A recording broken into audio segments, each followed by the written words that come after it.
주신 하나님의 말씀 열왕기하 24장 10절로 17절입니다.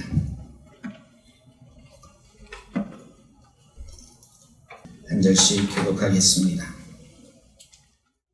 그때에 바벨론의 왕 느부갓네살의 신복들이 예루살렘에 올라와서 그 성을 에워싸니라. 그의 신복들이 에워쌀 때 바벨론의 왕 느부갓네살도 그 성에 이르니 유다의 왕 여호야긴이 그의 어머니와 신복과 지도자들과 내시들과 함께 바벨론 왕에게 나아가매 왕이 잡으니 때는 바벨론의 왕 18째 해이라. 그가 여호와의 성전의 모든 보물과 왕궁 보물을 씹어내고 또 이스라엘 왕 솔로몬이 만든 것 곧 여호와의 성전의 금은 그릇을 다 파괴하였으니 여호와의 말씀과 같이 되었더라. 그가 또 예루살렘의 모든 백성과 모든 지도자와 용사 10,000명과 모든 장인과 대장장이를 사로잡아 가매 비천한 자 외에는 그 땅에 남은 자가 없었더라.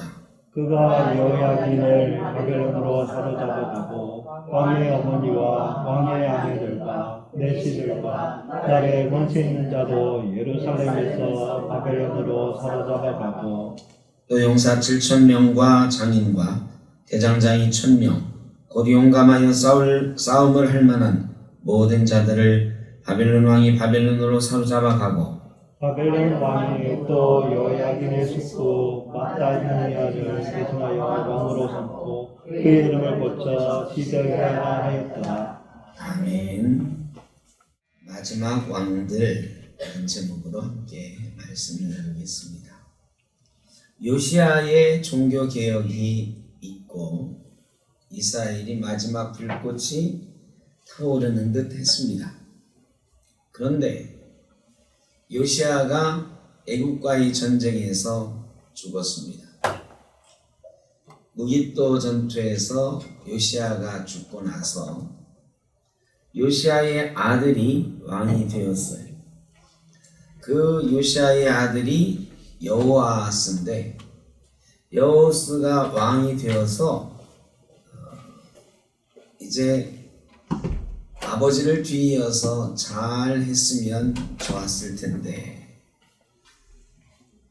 이때 심각한 외교적인 갈등이 있습니다. 우리나라의 역사적으로 제일 비극적인 순간 몇 가지를 꼽는다고 하면 조선시대에 인조임금이 남한산성에서 청나라 군대와 맞서서 싸우다가 삼전도에 나아가서 청나라 황제에게 무릎 꿇고 이마가 찢도록 절하면서 항복했던 장면, 그 장면이 아닐까. 그 장면이 첫 손 둘째 손에 꼽는 아주 비극적인 우리 민족의 역사가 아닐까 싶습니다. 그때에 명나라가 막 망해가고 있었고요. 청나라가 막 떠오르던 그런 시기였어요. 근데 우리나라는 그때 임진왜란을 겪었잖아요. 그 바로 전에. 그때 명나라가 우리나라에 와서 군대를 파송해서 도와줬어요. 그래가지고 명나라의 큰 은혜를 입었죠. 원래 명나라를 섬기던 나라이기도 했지만 그런데 이 명나라가 조선에 파송한 것 때문에 뭐 그런 건 꼭 아니겠습니다만 기운이 떨어져요. 그리고 청나라가 자꾸 일어나요. 이런 상황 가운데 청나라에서 우리에게 요구를 했죠. 명나라하고 전쟁을 하는데 군대를 보내라. 명나라도 청나라와 전쟁을 하는데 군대를 보내라. 광해군이 지혜를 짜내가지고 명나라에 지원을 하지만 화살 없는 총 없는 화살을 쏜다든지 뭐 이런 전해 내려오는 얘기들 속에 그 중간에서 살아보려고 애를 썼습니다. 그런데 결국은 이 친명파, 친청파 뭐 이렇게 꼭 나눈다면 둘이서 대립하고 있다가 명나라가 망했어요. 명나라가 망하고 이제 청나라가 중국의 주인이 되었는데 이 사람들이 병자호란이 나서 쳐들어오려고 하는데 화친을 할 것인가 싸울 것인가 뭐 이런 거 가지고도 계속 싸우죠. 참 곤란한 상황에 있어요. 그러다가 이제 결국 싸우다가 남한산성에서 1년 이렇게 가까이 싸우다가 결국은 비극적인 최후를 맞게 됐습니다만, 어쨌든 이 작은 나라들은 늘 이런 괴로움이 있습니다. 괴로움이 있습니다. 이 이스라엘이 다윗 왕이나 솔로몬 때는 굉장히 강력했습니다. 그래서 그 주변 나라들이 이스라엘의 눈치를 봤어요. 조공을 바치고 그랬어요. 그런데 이스라엘이 남북으로 나뉘고 점점 쇠약해져 가니까 이제는 주변 나라들이 이스라엘을 우습게 알아요. 작은 민족들도 이스라엘에게 조공 바치던 것을 이제 안 바쳐요. 그러는 사이에 남쪽에는 애굽이라고 하는 나라가 여전히 큰 나라를 이루고 있고, 북쪽에는 바벨론이라고 하는 나라가 새로 떠오르는 거예요. 아수르가 먼저 떠올랐다가 아수르에 의해서 북이스라엘은 멸망당했어요. 그리고 나서 아수르를 무너뜨리고 또 바벨론이라고 하는 나라가 떠오르고 있는 그 지역의 패권을 차지하는 그런 상황이었습니다. 요시아가 애굽하고 싸우다가 죽었잖아요. 그러니까 이스라엘이 애굽의 영향력 아래 있었습니다. 그래 요시아가 죽고 나서 그의 아들 여호아스를 애굽이 왕으로 세웠어요. 요시아 대신 누구를 왕으로 세울 건가? 요시아의 아들을 왕으로 세우자고 애굽이 세운 거예요. 그리고 애굽의 영향력 아래 있는 거죠. 그런데 이 여호아스가 하나님 보시기에 악을 행했습니다. 지혜롭지도 못했습니다. 그래서 여호아스가 애굽 왕의 미움을 받고 애굽 왕 느고가 바로 느고가 와서 3달 만에 여호아스를 폐위시키고 애굽으로 잡아갑니다. 애굽으로 그냥 끌려가 버려요. 그리고 애굽에서 여호아스는 비참한 생을 마감합니다. 그리고 나서 또 애굽이 다른 왕을 세우잖아요. 이제 여호아스를 애굽으로 잡아가면서 여호아스의 아들 이게 세워야 되는데 여호아스가 3달 만에 폐위가 됐거든요. 왕으로 세울 만한 아들이 없어. 그래서 이 요시아 왕의 둘째 아들인 여호야김을 새롭게 왕으로 세웁니다. 그러니까 요시아의 첫 번째 아들은 애굽에 잡혀가서 죽고 왕 노릇 3개월 하고, 요시아의 둘째 아들 여호야김이 이제 새롭게 유다의 왕이 됐어요. 자, 이 사람도 누구의 눈치를 봐야 돼요? 애굽 눈치를 봐야 되잖아요. 근데 애굽 눈치를 심하게 보는 거야. 얼마나 심하게 봤느냐? 애굽 왕에게 잘 보이려고 애굽 왕에게 온갖 조공, 또 뭐 세금, 선물 이런 거 주려고 백성들을 막 쥐어짜요. 없으면 없는 대로 최선을 다해서 조공을 드리면 되는데 그저 자기 한 몸 살으려고 그냥 백성을 막 쥐어짜가지고 애굽 왕한테 좀 과하게 이 조공을 하려고 하는 거예요. 왜? 자기 형이 왕노릇 3개월 하고 애굽에 잡혀가는 거 봤거든요. 그러니까 이 여호야김도 애굽의 눈치를 볼 수밖에 없어요. 그리고 애굽의 눈치를 보고는 조상들이 행한 대로 우상을 숭배하고 하나님 보시기에 악을 행합니다.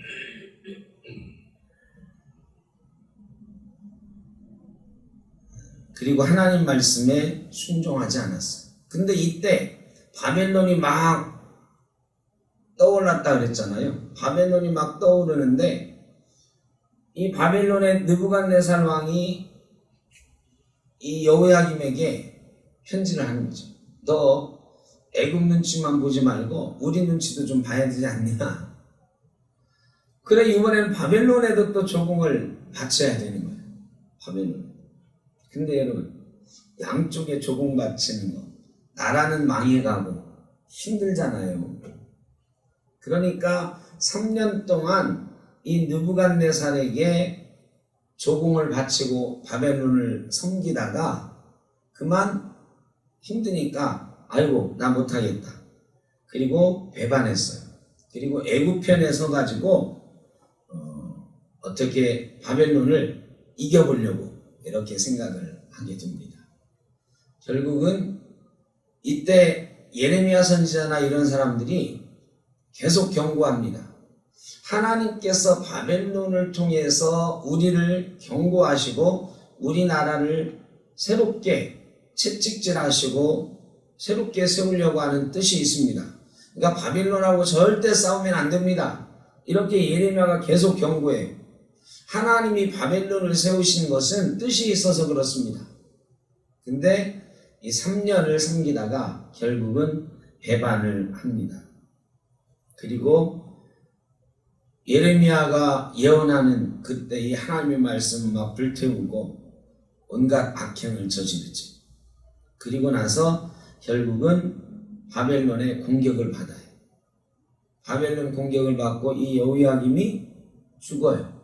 자, 요시야가 죽고 나서 첫째 아들인 여호아스는 애굽을 섬기다가 애굽에게 잘못해가지고 3개월 만에 폐위되고 애굽에 끌려가서 죽고, 요번에 애굽이 세운 여호야김은 이 애굽도 섬기야지 바벨론도 섬기야지 양쪽 섬기다가 에이 그래도 나 세워준 애굽이 낫지 하고 애굽편에 서서 바벨론하고 대서다가 또 3년 만에 죽임을 당하고 나라가 기울어가는 모습이 눈에 보이는 거죠. 유다는 급격하게 쇠망하게 됩니다. 이때 성경에서 꼭 하는 말이 있어요. 므낫세의 길로 행했다. 므낫세의 죄 때문에 이 다윗의 길로 가지 않고 자기 아버지인 요시야의 길로 가지 않고 므낫세의 길로 자꾸 가는 거예요. 죄인인 이 므낫세의 길로 계속 행하는 거예요. 여러분 이게 참 그래요. 자기 아버지가 종교개혁을 어마어마하게 한 사람인데 그렇게 훌륭한 왕인데 자기 아버지를 안 따르고 자기 할아버지의 죄 많은 이 할아버지를 따라가거든요. 이게 참 쉽지 않은 거예요. 죄의 길은 따라가기가 쉽고 의의 길은 따라가기가 어렵다. 이게 대체로 우리 인간 사는 세상인 것 같아요. 죄의 길은 쉬워 보여요. 하나님 앞에 하나님을 의지하고 애굽과 바벨론 사이에서 하나님의 말씀을 듣고 어떻게 할까를 생각하는 것보다는 그저 백성들에게 이 세금 많이 걷어가지고 조공 맞춰가지고 어떻게 면피하는 일이 더 쉬워 보여요. 그리고 애굽의 신도 섬기고 바벨론의 신도 섬기고 막 하면서 애굽처럼 바벨론처럼 되어보고자 하는 마음이 더 쉬워 보여요. 그런데 결국은 성경은 므낫세의 길을 따라가다가 나라는 망하고 이 왕들도 죽임을 당한다. 이렇게 기록하고 있습니다. 어제 새로운 정부가 시작이 됐습니다. 이게 우리나라가 이제 나라가 세워진 지 아직 100년이 되지 않았습니다. 조선시대를 빼고. 그 사이에 몇 번째 대통령인가요? 장로님 혹시 기억하시나요? 20대지만 이제 대통령 숫자로는 이승만, 윤보선, 장면도 치면 이승만, 윤보선, 장면, 박정희, 최규하, 전두환, 노태우, 김영삼, 김대중, 노무현, 이명박, 박근혜, 문재인, 윤석열 14번째 대통령이시네. 이거 14번째, 사람으로는 14번째 우리 지도자인데 이 14명의 지도자들이 아마 예전에 대통령을 이어받을 때마다 아마 그런 생각들 많이 하셨을 거예요. 좋은 거는 이어받고 잘못된 거는 고쳐나가고. 근데 우리 역사 속에서 보면 좋은 거를 이어받고 나쁜 것은 좀 고치자, 다들 그렇게 말씀을 하셨는데 좋은 것을 이어받은, 그래서 자꾸 점점 더 좋아지는 그런 걸 경험한 적이 별로 없어요. 별로 없어. 대개는 그 실수들을 반복해. 이전 거는 싹 지우고 내가 새롭게 해봐야지. 근데 그 속에서 사람의 욕심이 개입하고 교만이 개입하고 막 이러면서 실수하는 걸 우리는 역대 대통령들을 통해서 많이 봐왔어. 이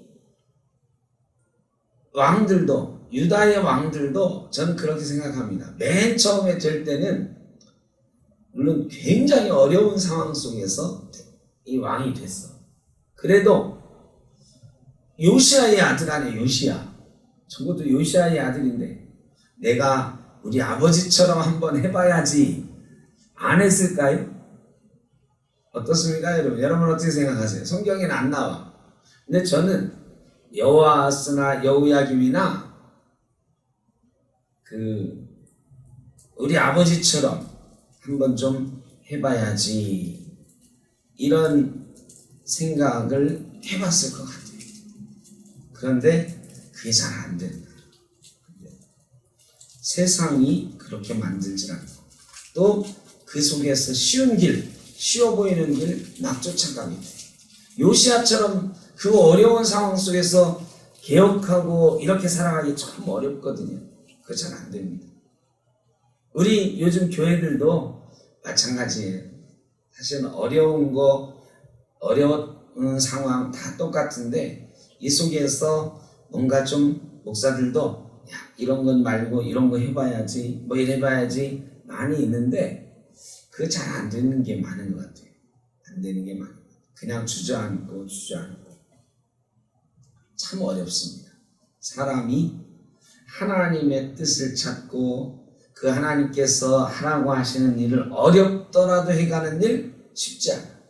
우리 신앙생활이 그런 건데 그게 쉽지 않더라. 그래서 자꾸 쉬운 길 갑니다. 저도 그 중에 한 사람이에요. 이게 쉽지 않아요.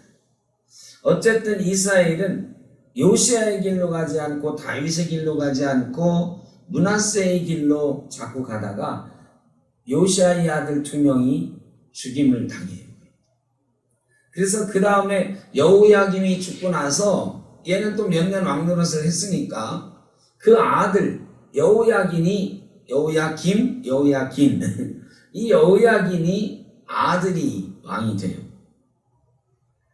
근데 문제는 이때는 애굽이 성경에 이렇게 7절에 이렇게 되어 있어요. 7절 우리가 안 읽었지만 한번 볼까요? 6절에는 여호야김이 그의 조상들과 함께 자매 그의 아들 여호야긴이 대신하여 왕이 되니라 그랬고 7절 다 같이 한번 읽어보죠. 시작. 애굽 왕이 다시는 그 나라에서 나오지 못하였으니 이는 바벨론 왕이 애굽 강에서부터 유브라데 강까지 애굽 왕에게 속한 땅을 다 점령하였음이더라. 자, 애굽은 망한 적은 없어요. 근데 애굽 강이 어디예요? 나일강이지, 나일강. 나일강에서부터 저 유브라데까지니까 지금의 애굽 땅만 빼놓고 나머지는 다 이제 누가 지배하게 됐다? 바벨론이 지배하게 됐다. 바벨론이 그냥 그 세력을 완전히 확장해 대제국을 건설한 거예요. 애굽 빼고는 이 중동 지방을 페르시아, 이라크, 시리아, 팔레스틴 이 지역을 다 바벨론이 정복해서 드디어 바벨론 제국 시대가 된 거예요. 그런데 이 여호야긴이 이 정도 됐으면 이때도 예레미야가 계속 경고합니다. 이사야서, 예레미야서 이런 데 보면 선지자들이 이사야나 예레미야나 계속 경고해요. 하나님께서 바벨론을 세우신 뜻이 있다. 바벨론을 통해서 이스라엘을 경고하신다. 이런 말씀을 계속해요. 그래서 바벨론에게 대항하지 말고 이런 말을 계속합니다. 이스라엘이 멸망할 때까지 계속 그 예언은 이어지죠. 여호야긴이 어쨌든 이런 상황 속에서 바벨론과 관계를 잘 맺고 그렇게 하면 좋은데 10절에 보니까 우리가 읽은 말씀이죠. 그때의 바벨론의 왕 느부갓네살의 신복들이 예루살렘에 올라와서 그 성을 에워싸니라. 왜 그랬을까요? 이미 다 정복을 했어요. 애굽까지 다 정복을 했어. 그런데 굳이 예루살렘을 다시 또 에워쌀 일이 뭘까요?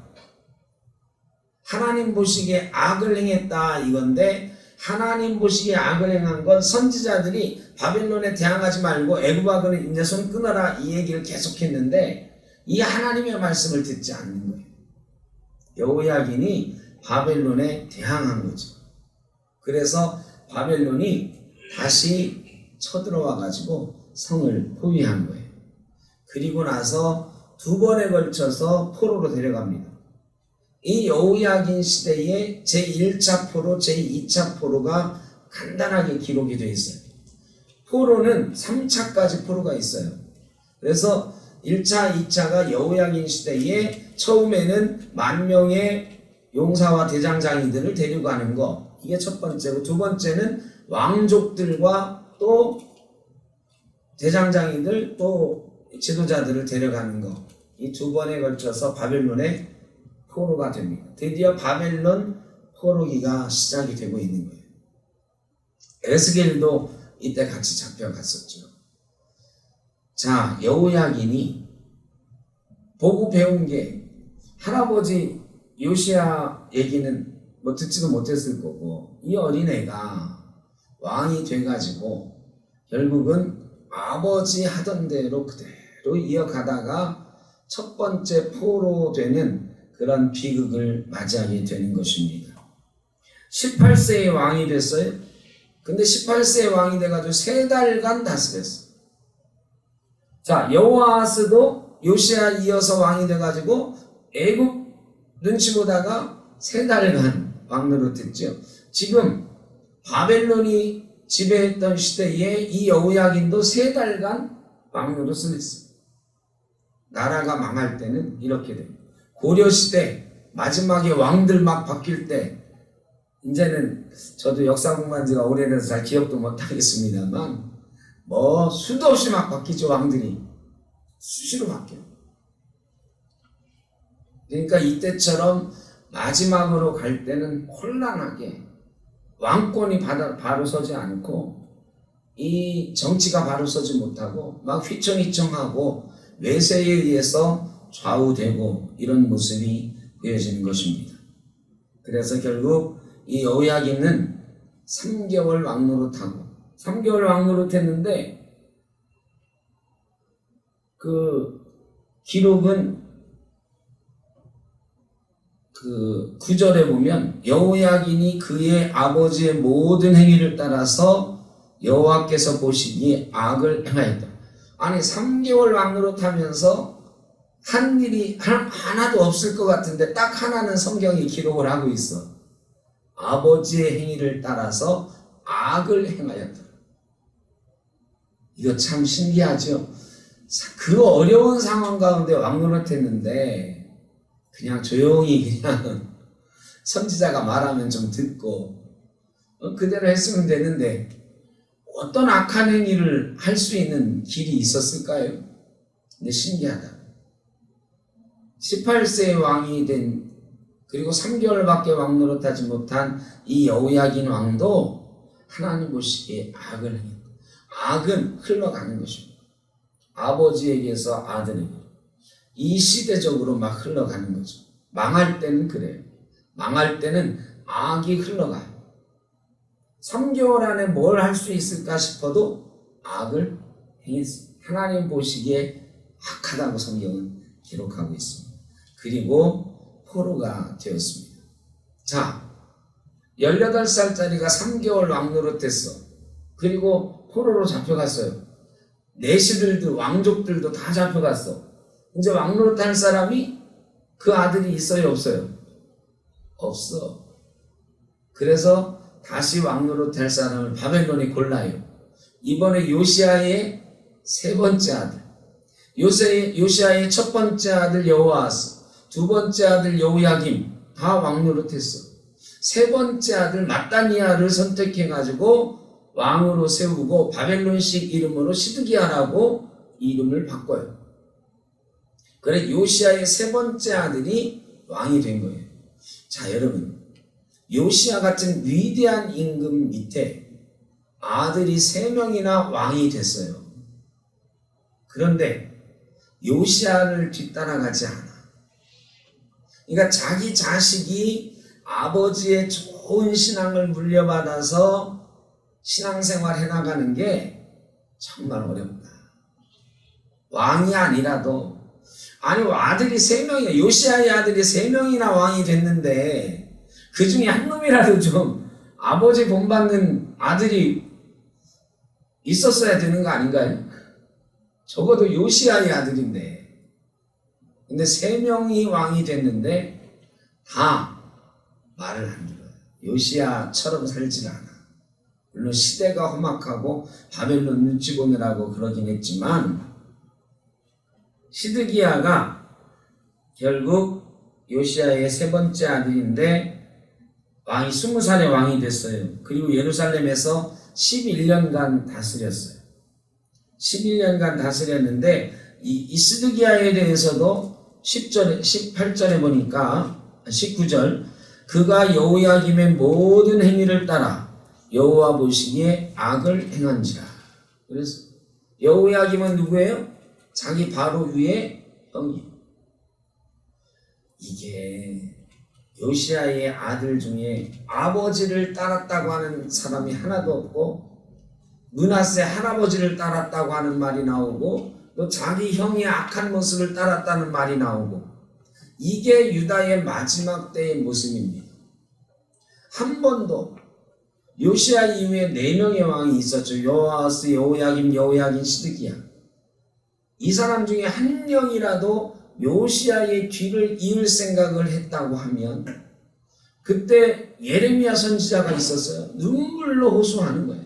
근데 시드기야는 예레미야를 막 감옥에도 가두고 막 그랬죠. 죽이려고도 하고 말을 안 들어요.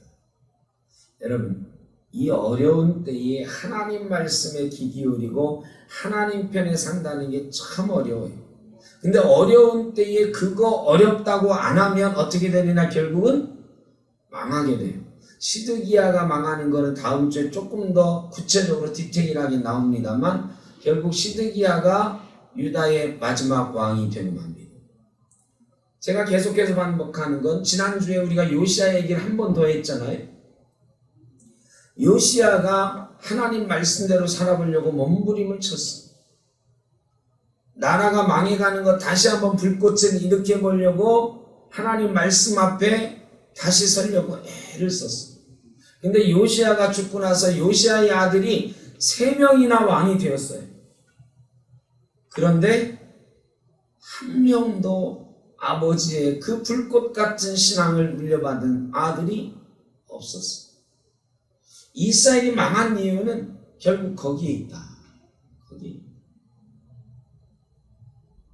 이 유다의 왕 가운데는요, 이 4명의 왕을 포함해서 19명의 왕이 있는데 그 중에 10명은 훌륭한 왕이야. 그러니까 유다의 왕 중에서는 반은 훌륭한 왕인데 마지막 때 요시야 이후에 4명 중에서는 하나님 말씀을 따르는 왕이 하나도 나오지 않았다. 얼마나 비극적이야. 우리 가정이나 우리 사회나 기회는 옵니다. 저는 요시야의 아들이 3명이나 왕이 됐다는 건 기회가 있을 수도 있었다 이런 생각이 들어요.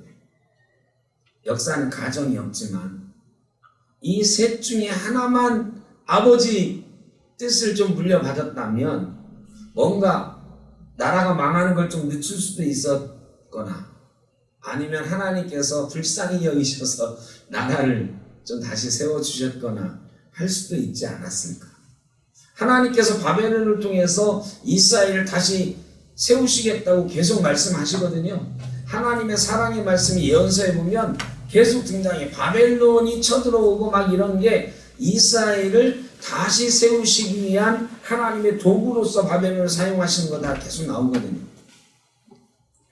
이 세 왕 중에 여호야긴이야 뭐 그렇다 치더라도 요시야의 아들 3명 중에 한 사람만이라도 하나님 말씀에 귀 기울였다면 나라의 역사가 바뀌었을지도 모른다. 유다의 멸망이 한 100년쯤 뒤로 이루어졌을지도 모른다.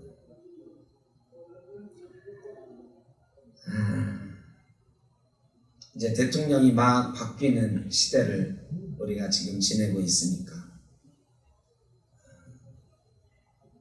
대통령을 비롯해서 새로 정부를 맡은 이들이 정말로 아니 야당이든 민주당까지도 정말로 나라와 백성을 위해서 그 중에 예수 믿는 사람이 3분의 1은 돼요. 어쨌든 항상 그래. 장관이나 국회의원 중에 3분의 1은 예수 믿는 사람이에요. 이 사람들이 정말로 당리당략 떠나서 하나님의 뜻은 무엇인가, 이 나라에 향하신 하나님의 뜻은 무엇인가 생각하고 나라를 잘 다스려가기를 위해서 우리는 기도해야 됩니다. 그래야 이 어려운 속에서 우리가 살 수 있어. 우리나라 윤석열 대통령 취임하자마자 열흘 뒤에 바이든 대통령이 온대요, 우리나라에. 이런 적이 없었어요. 그죠? 이런 적이 없었어. 그런데 윤석열 대통령 어제 취임하자마자 또 중국에서 뭐라고 그랬어요? 예? 뭐라고 했어? 여러분, 우리나라를 이렇게 잘 대접해 줘서 기분이 좋으신가요? 아니요. 지금 미국하고 중국하고 패권 다툼하고 있는데 우리나라 그 사이에 딱 껴있거든 지금. 이거 바이든 대통령이 일본보다 우리나라 먼저 와서 우리나라 먼저 만난다? 이거 가지고 막 사람들이 좋아하는 사람이 많아요. 우리를 일본보다 더 중요하게 생각한다? 시진핑이 말이에 대통령 취임하자마자 초청장을 보냈다? 우리나라 위상이 그만큼 높아졌다? 위상도 높아지긴 했지만 저는 불안하더라고요. 그만큼 미국하고 중국이 지금 우리나라를 자기 편으로 끌어들이려고 이 속에서 정말 지혜롭지 않으면 나라가 힘들 수 있습니다. 정말로 하나님께 기도하고 하나님께서 주시는 지혜로 잘 세워가야 됩니다. 우리 지도자들이 그런 나라, 그런 지도자 될 수 있기를 위해서 여러분 기도해야 될 때입니다. 우리나라도 뭐 우리가 세계 10위가 됐다, 뭐가 됐다 자랑할 때가 아니죠. 핵무기의 위협이 여전히 존재하고 있고 미국과 중국의 패권 다툼이 우리나라를 중심으로 막 벌어지고 있고 그게 급속도로 다가오고 있습니다. 이 속에서 유다의 마지막 때 애국과 바벨론 사이에서 하나님이 원하는 길을 걷지 않고 멸망하는 길로 갔던 이 왕들, 마지막 왕들 우리가 교훈 삼아서 우리가 뭐 나라를 다스리는 대통령은 아니지만 이 나라의 대통령이 지도자들이 여당과 야당이 정말로 나라와 백성을 위해서 지혜롭게 능력 있게 할 수 있도록 기도해야 될 때인 것 같습니다. 그래야 나라가 어려운 길로 가지 않고 하나님이 복 주시는 평화의 나라로 가게 될 줄로 믿습니다.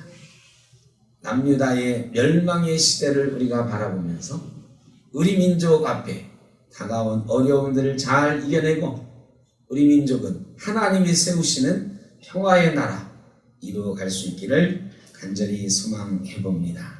기도하겠습니다.